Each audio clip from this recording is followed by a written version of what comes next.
नमस्कार प्रिय विद्यार्थियों। आज हम यशपाल की कहानी पर्दा की समीक्षा करेंगे। पिछली कक्षा में हमने मार्क्सवादी कथाकार यशपाल के व्यक्तित्व एवं कृतित्व को स्पष्ट किया था और आज हमारे पाठ्यक्रम कहानी एकादशी में संकलित पर्दा कहानी की समीक्षा करेंगे। यशपाल हिंदी साहित्य में मार्क्सवादी कथाकार के रूप में जाने जाते हैं। उन्होंने अनेक कहानियाँ लिखी हैं।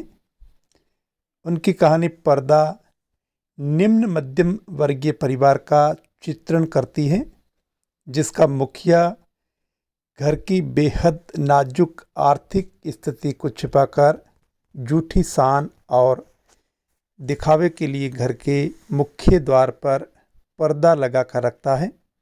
इस तरह से इस कहानी में निम्न मध्यम वर्गीय परिवार के बाह्य दिखावे का चित्रण है, जो यथार्थ से बहुत दूर है, वास्तविकता से बहुत दूर है। पर्दा कहानी में मुख्य पात्र दो हैं, चौधरी पीर बख्श और पंजाबी खान बब्बर अली।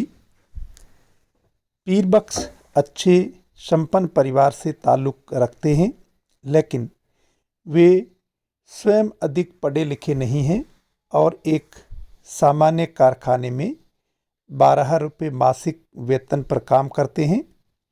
उन्हें अपने परिवार की इज्जत का पूरा ध्यान है और स्वयं के पास कुछ नहीं होते हुए भी परिवार की इज्जत बचाए रखने के लिए घर के बाहर पर्दा लगा कर रखते हैं। उनके दादा कभी दरोगा थे, लेकिन वर्तमान हालात अनुकूल नहीं हैं। इस कहानी के दूसरे किरदार बब्बर अली खान कठोर स्वभाव के हैं, जो ऋणदाता के रूप में उन्हें दिखाया गया है और ऋण देते हैं और जबरन वसूली करते हैं। अब हम पर्दा कहानी की कथा वस्तु को लें तो पर्दा कहानी की कथा वस्तु सार रूप में इस प्रकार है।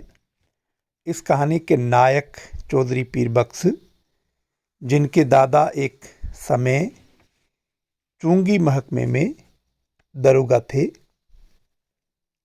लेकिन स्वयं पीर बख्श 12 रुपये मासिक पर तेल मिल में मुंशी की नौकरी करते हैं।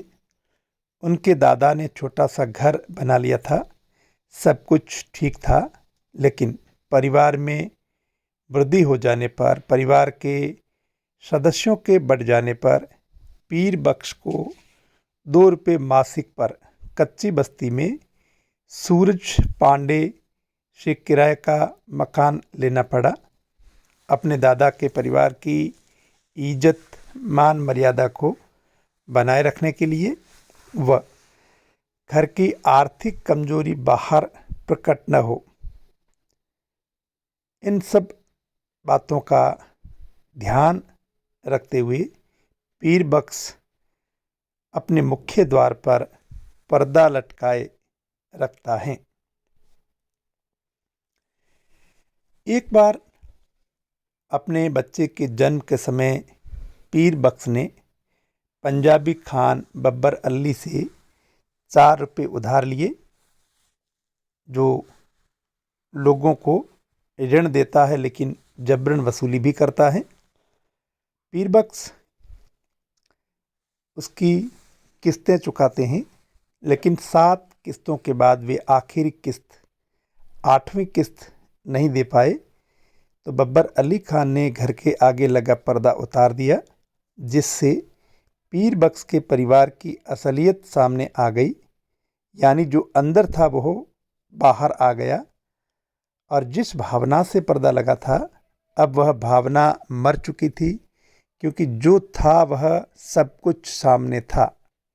इस तरह कहानी के माध्यम से यशपाल कहना चाहते हैं कि निम्न मध्यम वर्गीय परिवार जो कभी संपन्न था लेकिन अब नहीं है, फिर भी वह अपने दादा की इज्जत को बचाए रखने के लिए घर के आगे पर्दा लगाकर रखता है। तो इस तरह से हमने देखा इस कहानी में यशपाल ने निम्न मध्यम वर्गीय परिवार की झूठी शान, दिखावे को प्रकट किया है। और इस कहानी का उद्देश्य पूछा जाता है तो इस कहानी का उद्देश्य यही लिखना है कि इसमें निम्न मध्यम वर्गीय परिवार की झूठी शान, दिखावे व कृत्रिमता के रहस्य को प्रकट किया गया है। तो इस कहानी में जो पूछे जाने वाले प्रश्न हैं, एक प्रश्न जो है ये पूछा जा सकता है, इस कहानी का उद्देश्य क्या है। दूसरा ये पूछा जा सकता है पर्दा कहानी में प्रमुख पात्र कौन कौन हैं। और पर्दा कहानी की कथा वस्तु संक्षेप में पूछी जा सकती है। तो इन बिंदुओं के आधार पर जो पर्दा कहानी की समीक्षा की है उसके आधार पर आप पर्दा कहानी को समीक्षा के दृष्टिकोण से तैयार करें। धन्यवाद।